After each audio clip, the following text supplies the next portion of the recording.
Bonjour et bienvenue dans le JT de ce jeudi 12 mars. Au programme, pénalité de retard de paiement, questions-réponses sur l'entretien professionnel et déclaration de résultats des professionnels soumis à l'IR.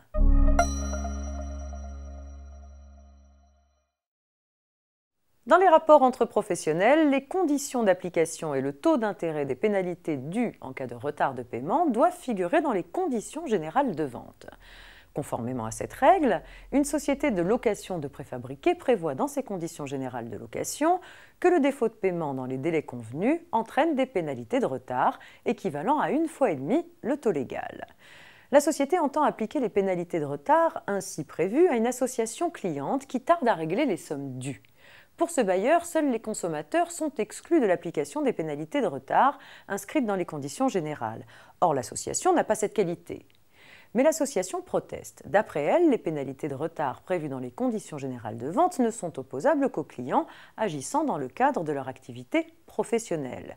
Du fait de sa mission de service public en matière d'insertion professionnelle, les pénalités ne lui sont donc pas applicables. La Cour de cassation lui donne raison. La dispense des pénalités de retard prévues dans les conditions générales n'est pas réservée aux seuls consommateurs. Elle concerne également les non-professionnels. Ainsi, l'association n'est pas passible de ces pénalités si, compte tenu de son activité, on considère qu'elle a la qualité de non-professionnelle.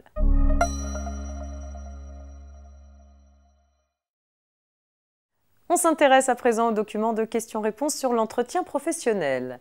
Vous le savez, depuis le 7 mars 2014, chaque salarié doit bénéficier tous les 2 ans d'un entretien professionnel.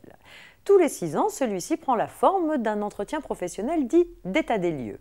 Ainsi, les salariés en poste dans l'entreprise avant le 7 mars 2014 doivent en principe et pour le cas général avoir passé 3 entretiens professionnels, dont le dernier avant le 7 mars 2020. Pour venir en soutien aux entreprises, le ministère du Travail a mis en ligne un document questions-réponses qui concerne spécifiquement l'entretien professionnel. Il y apporte d'ultimes précisions sur les obligations des employeurs et les modalités de versement de l'abondement correctif du compte personnel de formation. Ces entretiens professionnels ne sont pas à prendre à la légère car l'employeur récalcitrant risque une sanction financière.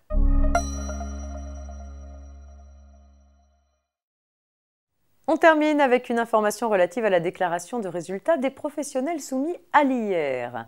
La loi de finances pour 2020 a modifié le délai commun de dépôt des déclarations de revenus, mais cela est sans incidence sur les dates limites de dépôt des déclarations de résultats par les professionnels soumis à l'impôt sur le revenu.